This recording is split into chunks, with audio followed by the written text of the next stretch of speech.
Hello friends, welcome to Saranya Veetu Samayal. இன்னைக்கு வந்து non veg recipe தாங்க. இன்னைக்கு வந்து chicken drumsticks chicken leg piece fry வந்து எப்படி செய்யறதுங்கிறது பார்க்கலாம். ஸோ இதுக்கு வந்து பார்த்தீங்கன்னா இப்போ சிக்கன் வந்து நான் ஒரு 4 லெக் பீஸ் வந்து எடுத்து வச்சுருக்கேன். ஸோ இதில் வந்து பார்த்தீங்கன்னா உங்கள் லெக் பீஸ்ன்னு சொன்னாலே இந்த மாதிரி வந்து கட் பண்ணி கொடுப்பாங்க. ஸ்லிட் போட்டு நீங்கள் வாங்கிக்கலாம். சப்போஸ் ஸ்லிட் போட்டு தராத பட்சத்துக்கு நீங்களே வந்து ஸ்லிட் போட்டுக்கலாம். இதை நம்ம ஃபஸ்ட்டு வந்து என்ன பண்ண போகிறோம் அப்படின்னா வேக வைக்க போகிறோம். ஏன்னா இதை வேக வைக்காமல் நம்ம ஃப்ரை பண்ணோம்னா கண்டிப்பாக உள்ளெல்லாம் வேகவே வேகாது. ஸோ பார்த்தீங்கன்னா இந்த மாதிரி வந்து ஒரு இட்லி பாத்திரம் எடுத்துக்கோங்க. ஸோ இதில் வந்து நம்ம லெக் பீஸை வந்து வேக போட்டுடலாம். ஏன்னா வேக வச்சாதான் வந்து நம்ம லெக் பீஸ் வந்து நல்லா வேகும். இந்த இடம்லாம் பார்த்தீங்கன்னா ஃப்ரை பண்ணும்போது வந்து உங்களுக்கு நல்லா சாஃப்டாக இருக்கும். ஸோ அதனால் வந்து இப்போ இந்த லெக் பீஸை வந்து வேக வச்சுக்கலாம். ஸோ பாருங்கள், இந்த மாதிரி வந்து நம்ம வேக வச்சுக்கணும். வந்து க்ளோஸ் பண்ணி ஒரு 20 நிமிஷத்துக்கு வந்து நல்லா இந்த மாதிரி ஆவிலேயே வந்து நல்லா வேகட்டும். வேகும்போது உங்களுக்கு சிக்கன் வந்து ஆல்மோஸ்ட் ஒரு 70% வந்து உங்களுக்கு குக் ஆயிரும். உள்ளெல்லாம் நல்லா சாப்பிட்ற மாதிரி வந்து நல்லா வெந்துடும். ஸோ இப்போ இது நல்லா வேகட்டும்.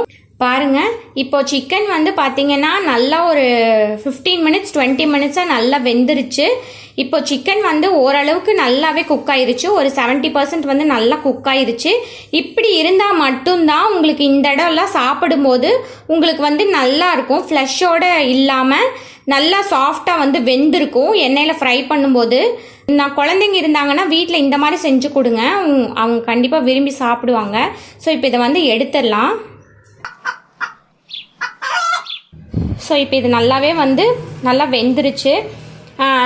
ஏன் வந்து நான் இது இப்போ இந்த மாதிரி செய்கிறேன் அப்படின்னா, ஃபஸ்ட்டெல்லாம் வந்து இப்போ நாம் சாப்பிடும்போது நானும் வெறுமனே வந்து சும்மா அப்படியே இதில் வந்து மசால் பேஸ்ட்டு தடவி தான் ஃப்ரை பண்ணிகிட்டு இருந்தேன்.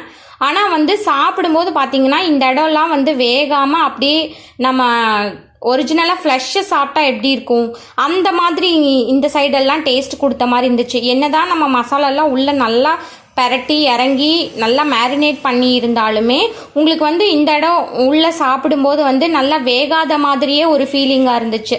ஸோ அதுக்கப்புறமா வந்து இப்போ பாப்பா வந்து சரி இதை லெக் பீஸ் விரும்பி சாப்பிட்றனால ஸோ அவளுக்காக வந்து நான் இந்த மெத்தட் வந்து நான் ட்ரை பண்ணி பார்த்தேன். ஸோ அதுக்கப்புறம் பார்த்தீங்கன்னா இப்போ இதுவே வந்து ரொம்ப ஃபேவரட் ஆயிடுச்சு. இந்த மாதிரி செஞ்சு சாப்பிட்றது தான் வந்து பிடிச்சிருக்கு. ஸோ கண்டிப்பாக வீட்டில் குழந்தைங்க இருந்தாங்கன்னா நீங்கள் கண்டிப்பாக இந்த மாதிரி மெத்தடு ட்ரை பண்ணுங்கள். ஸோ பெரியவங்களுமே இருந்தாலுமே இந்த மாதிரி செஞ்சு கொடுத்தீங்கன்னா சாப்பிடுவாங்க நல்லா விரும்பி. ஸோ இப்போ இது கொஞ்ச நேரம் ஆறட்டும். ஆறுனதுக்கப்புறம் நம்ம இதில் வந்து மேரினேட் பண்ணிக்கலாம். ஸோ இப்போ பார்த்தீங்கன்னா நம்ம சிக்கன் வந்து வேக வச்சு எடுத்து வச்சாச்சு. இப்போ வந்து நம்ம இதுக்கு வந்து மசாலா பேஸ்ட் வந்து நம்ம வந்து சேர்த்துக்கலாம் இதுக்கு மேரினேஷனுக்கு. ஸோ நான் இங்கே ஒரு பவுல் எடுத்திருக்கேன். ஸோ இந்த பவுலில் வந்து 1 ஸ்பூன் வந்து மிளகாய் தூள் சேர்த்துக்கோங்க. கொஞ்சம் கலருக்காக நான் 1 ஸ்பூன் காஷ்மீரி மிளகாய் தூள் சேர்த்துறேன். அது கூடவே 1.5 ஸ்பூன் கார்ன்ஃப்ளவர் மாவு சேர்த்துக்கிறேன். அரிசி மாவு 1 ஸ்பூன் சேர்த்துக்கோங்க. இஞ்சி பூண்டு பேஸ்ட் வந்து 1 ஸ்பூன் சேர்த்துக்கலாம். ஸோ இப்போ இதை வந்து நல்லா மிக்ஸ் பண்ணிக்கோங்க. ஒரு 2 கரண்டி தயிர் சேர்த்துக்கலாம். ஸோ இப்போ இதை வந்து நல்லா கலக்குங்க. இது கூடவே தேவையான அளவு உப்பு சேர்த்துக்கலாம். இதை நல்லா பிசைஞ்சுக்கலாம். ஸோ இப்போ நமக்கு வந்து மசாலா பேஸ்ட் வந்து ரெடி ஆயிடுச்சு.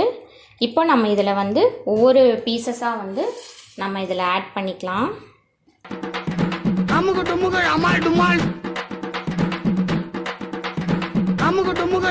இப்போ பாருங்கள், நல்லா மேரினேட் பண்ணியாச்சு.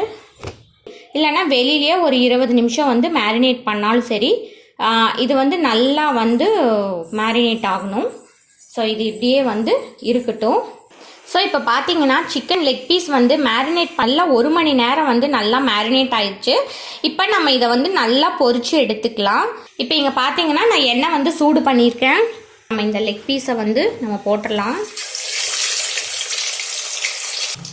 ஸோ இப்போ இதை நல்லா வந்து ஃப்ரை பண்ணிக்கலாம். 1 நிமிஷத்துக்கு வந்து அதை டிஸ்டர்ப் பண்ண வேண்டாம். அதுக்கப்புறமா நம்ம திருப்பி போட்டுக்கலாம். நல்லா அடுப்பை வந்து மிதமான சூடில் வச்சு வேக வைங்க. அப்போ வந்து நல்லா வேகும். இல்லைனா வெளியில் கோல்டன் ப்ரௌன் ஆயிரும், ஆனால் உள்ளே வந்து வேகாது. அந்த சலசலப்பு வந்து அடங்கணும். எண்ணெயில் இருக்க அந்த சலசலப்பு அடங்கினதுக்கப்புறமா நம்ம எடுத்துக்கலாம். இது கண்டிப்பாக நல்லா வெந்துடும். ஏன்னா நம்ம ஆல்ரெடி வந்து இது நல்லா வெந்திருக்கும். நம்ம ஆல்ரெடி வேக வச்சது தான் சிக்கனை. ஸோ அதனால் இது நல்லாவே உள்ளெல்லாம் வெந்திருக்கும். ஸோ இப்போ சலசலப்பு சுத்தமாகவே இல்லை, எடுத்துடலாம்.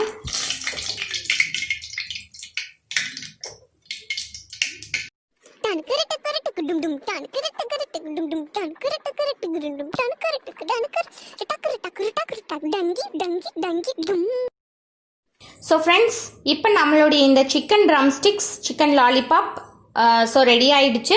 ஸோ நீங்களும் இந்த மாதிரி கண்டிப்பாக செஞ்சு ட்ரை பண்ணி பாருங்கள். ட்ரை பண்ணி பார்த்துட்டு எப்படி இருக்குன்னு மறக்காமல் உங்கள் ஃபீட்பேக்ஸ் கமெண்ட்ஸையும் கூட ஷேர் பண்ணிக்கோங்க. இந்த வீடியோ உங்களுக்கு பிடிச்சிருந்ததுன்னா சரண்யா விட்டு சமையல் சேனலுக்கு சப்ஸ்கிரைப் பண்ணிக்கோங்க. Thank you friends. பாய்.